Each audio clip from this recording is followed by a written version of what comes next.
I'm Matt Wilhelmi. I'm the owner of Strategic Voyages Business Consultants. I'm also the author of Taboo Business Questions, What's Haunting Every Entrepreneur's Growth. And today, I'm joined by Kristen McAlister. She is the co-owner and president of Cerius Executives. She's got thousands of fractional executives in her network. She does a lot of placements for executives. She's been in the business world for over 15 years, helping different organizations solve some of these problems that we're talking about today. Thank you, Kristen, so much for joining me. Matt, thank you for inviting me. This is a pleasure. Well, we're in our second episode, and in this episode, you and I are going to tell some cautionary tales. And the reason I think this is so important is to kind of highlight and show what happens when we give advice, we meet with a business owner, we diagnose what their issues are, and then they don't want to do it. Maybe they take too long to implement. Maybe they just straight up want to do their own thing. Maybe they would do what we say, but maybe with their own kind of flair, and it just doesn't work out quite how we had intended. And so I think it's important to kind of show these stories because there's a reason that we're professionals. There's a reason that we've kind of give the advice that we give in the manner that we give it. It's because we've been there and we've done this, but sometimes people don't want to listen. And so I'm interested to hear this story that you talked about with the nonprofit and the board and replacing an executive director. What happened there, Kristen? What can you tell us about this one? Oh my goodness, this one, yeah, we saw this a lot during times of challenges and transitions when you went through the economic crash, when we went through COVID, any number of things. It tends to show the not so good things a lot quicker than in good times. I always say good times hide a whole lot of sins. Well, when it's not so good times, those sins come out and they play. And what we saw quite a bit during that period of time was executive directors being replaced by the board. So we had a number of situations where the boards were coming to us, and the executive director had almost played a game of pinning one side against the other for their own personal gain. And so you had the board and the employee base who were not on the same page. And to the extent that they weren't on the same page, it was divisive. It was misinformation being passed between the executive director from what the employees were saying and thinking and feeling to the board and vice versa. So once this finally came to light, the board was able to identify and replace the executive director. And what was surprising is this was a couple of different nonprofit situations where that happened. I will say that's probably a little more clear cut to the board can simply replace the executive director, but then you've got to have someone come in quickly, which is where we got called in for interim executive directors, who not just knows how to lead a situation, lead an organization, lead a $50 million nonprofit or a $5 million nonprofit. They need to know how to repair a relationship. And I was just going to say that, Kristen, just really quick to interrupt. Like, you're not looking for somebody to kind of come in and just like keep the status quo. This sounds like damage control, probably some PR, even internally. I mean, they're up against a lot of hard work ahead of them. A nonprofit is a mission-driven organization. People don't work there because it is the most phenomenal pay that they can get. They work there because they believe in the mission. And if you're working there, not only do you not believe in the mission, you're not clear on what the mission is, and you feel like the board thinks you're a bunch of lazy individuals calling you names, no one wants to work there. So you've got to come in and almost redefine the mission, recreate the organization, re-engage everyone, and repair that relationship. And I would say there's another situation that I would love to get into, if you're okay with it, with a nonprofit where a CEO was brought in because the mission had to change. The organization had to transform. It was a 100-year-old organization. So Matt, you can imagine, it's been around. What kind of legacy, team, what kind of legacy do you think is in a 100-year-old organization? Yeah, I mean, I would imagine that there's, a lot of resistance to change just because there's a long-standing history of kind of like, this is just how we've always done it. And a lot of folks probably really like the way that it's been running, even though maybe it isn't as fiscally responsible, or maybe it's not as technologically advanced, just kind of making some assumptions. But when you're talking about 100-year-old organization of any level, those are probably going to be some of the themes that come up. And this is where I appreciated that the CEO knew what a heavy lift that was going to be. And his team knew what a heavy lift it was and was trying to do all that lifting with the communication and the employee base on their own. So he was so smart to think, we need an interim HR leader to come in and help us with the legacy thinking, to help us communicate where are we going to go to, why are we going to go there, and let the employee base, we talked about this in our first episode, the organization sometimes outgrows the employee, sometimes the mission outgrows what they originally joined in on. So that communication piece as to what we want to get to and what that interim HR leader can do to help communicate where are we going and why, and then let the team decide and almost opt back in or reaffirm, I'm in on this mission or I'm not. I have no desire to do that. And that's where we talk about sometimes we think the problem is this and we need this, and other times it's that. And that was just an amazing leadership team to work with, and almost a board-like situation where they got to make a list of who are we looking for, what are we looking for. And what I loved is they were so open in the end to the individual who scored the most ended up not being the person they went with, because one of the individuals that they talked to was exactly what they needed, just not what they wanted. And they realized that everything they scoped out, all of their profiles were based on what they thought they wanted. And they were very open in the interview process to what they actually needed, because they needed someone who had worked with legacy organizations. Now, you had mentioned second generation family owned. I'd love to get into one of those situations if you're open to it, Matt.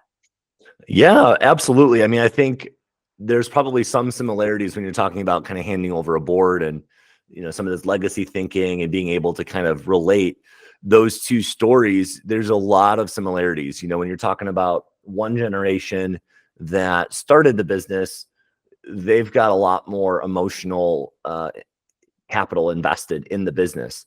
They also probably have a lot more of actual capital invested in the business. Whereas that second generation got to kind of grow up. Typically, this is the way it works. They grew up with a little more flexibility. Either mom and dad were working really hard in the business and they were gone, or maybe they were affluent enough to kind of have a flexible lifestyle. But regardless, that second generation, they just get a bad rap. Sometimes they don't, care as much, or they don't try as hard. I mean, I've heard all of these negative stories, and this is a very generalized statement. I'm not saying this is true in every single situation. Please don't take that out of context. But in this particular story that I was thinking about, there was a second generation issue that came up. And so the way that I kind of titled this story was about this dysfunctional second generation family business. Well, what made it dysfunctional? Well, the first generation built the business. It was a manufacturing company. It was extremely profitable, tons of revenue, tons of profit, everything you want to see in a manufacturing business. Had some really great contracts with some national brands. And so anyway, just set things up for success. Well, that second generation grew up in the business.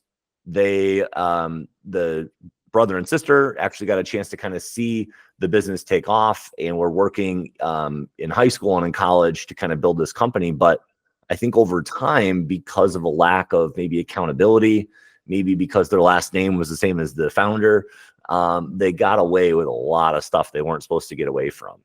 And I'm not going to go into the specifics. It's not really important, but it was detrimental to the business. It was in some cases fraudulent financially, and it was overall cancerous is really kind of the best way to describe it. And so when you start thinking about a culture that one generation invested pretty much everything, blood, sweat, tears, retirement accounts, family vacations, put it all on the line to build this organization, to watch their kids step in and really kind of mess it all up, you're going to have not only some business issues, now the dinner table is going to start, being a little different. When you're sitting around for Thanksgiving dinner, man, the conversation is going to be a little more tense. When you're talking about where are we going to go for Christmas vacation or maybe for New Year's and the grandkids want to see you and all this other stuff, those conversations are a lot more tense. And so you start to kind of wonder, well, how did we even get here, right? What did we do so wrong that we're so far gone? But that's what happens when you take 10, 20, sometimes even 30 years before you start holding people accountable. They just get kind of lost.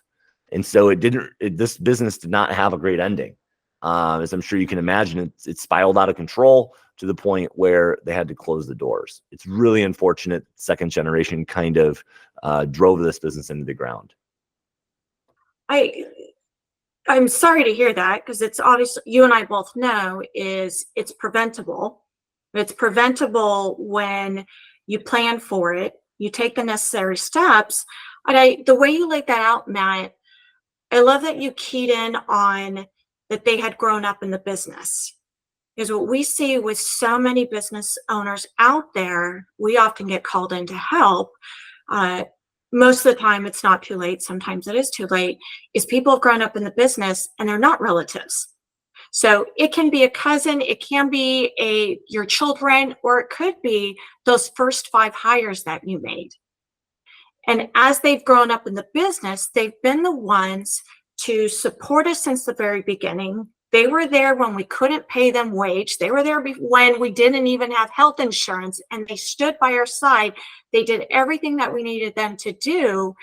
And that's for some of that legacy. And it was the Wild West, which is what you need when your company is 5 million and then growing to 10 million. As you go beyond that, you start to put layers in, you start to put accountability in. And that's a tough thing where there's never been accountability. So those are a lot of these situations we need to understand. We've got that with a second generation family-owned business, brother, sister as well. And I will say, Matt, they've done a phenomenal job taking over the business and growing it from their dad. The challenge is they still have a number of employees that started the business with their dad. And they are now the owners. They are taking on the responsibility of that. And what do you do when they can still go to the dad? They can still go to their old manager and get the yes when the new one is saying no. So it's that foundation of how do we transition it? And they've got a problem that they're just not ready to fix, which is any new employees that they bring in to sit side by side with the legacy employees. There are 2 different standards, 2 different sets of rules, and 2 different accountability plans. And they quit within the first 30 to 90 days. They're not okay with that. So in that second generation, whether it's the children not being accountable or it's the children trying to hold the legacy accountable, how do you go through that? And unfortunately, they've changed the job title, they've changed the job description. They think they're hiring the wrong people, when in fact, where they need to look first is inside. And do we have the right people and the right environment and the right culture to bring in the kind of people we want? There is major misalignment there.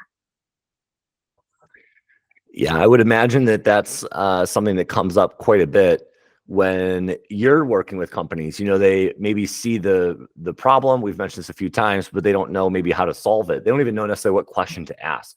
They just see the pain, and they maybe come to somebody like yourself, Kristen, and they say, help me solve this pain, please.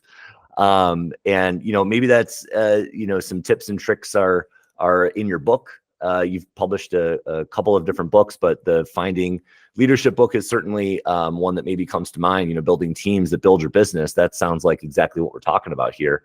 And so I'm happy to hear that there's additional resources out there for folks that maybe want to not just learn more about who Kristen is, but maybe even learn a little bit more about the process that you probably ascribe to when you're evaluating these different issues within the business. And so I wanted to know if there's any maybe themes that stand out to you from your book that you published, that maybe are related to these concepts? Anything stand out to you?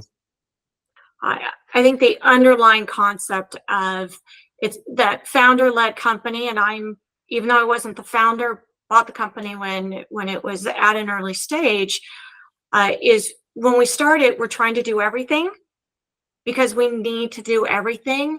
And as the company grows, we need to grow in our role as the owner, as the CEO. We need to help others grow into our prior role. It's almost like growing out of clothes and passing them down to the next sibling to the next sibling. We outgrow those things. And I think that's probably the biggest thing that I see when working with clients and business owners is first helping them figure out, as the company's outgrown all the things that they're doing, what should they now be doing? What's their highest, best used value, their time? What do they enjoy doing? And what do we need to then delegate, delete? Sometimes we do, you know this, Matt, we do things because we've always done them. Do we really need to continue doing those? Are they needed? And what do we get to keep? And those are those fun things that we get to do. And it's a journey. It is an education, is a psychological journey. I think most of us probably need a therapist to go through that transition from one stage of our company to the next, because it's one stage of our role to the next. That's one of the things I love being part of business owners' journey and helping them figure out, what do they want to do? What do they need the current team to do? And where do we need to plug in the missing pieces? Yeah, I think that anybody who's listening to this video and watching this video would probably agree that your passion shines through. You know, this isn't just a job for you. This is a way of life. This is a way you think. You live this, you breathe this. I think that's really important to just highlight. You know, when you're thinking about hiring a consultant or somebody who has a consultative approach, you want to make sure that this is not just a paycheck for them. You want to make sure that they're dialed in. They totally get where you're coming from. That you understand where, you know, we're going in the same direction. We're all rowing in the same direction, so that way we can be moving, you know, forward to make that traction work. So, Kristen, thanks so much for your time and kind of telling some different cautionary tales here. I think this has been just extremely insightful, and I'm looking forward to our third episode where we're going to talk about some solutions to the case study we alluded to in the first episode. Where this board basically of this university had some pretty common problems. You know, I'm assuming that these aren't from left field, but they're probably ones that you've got some solutions to. And so I hope everybody checks out episode number 3. Stays tuned.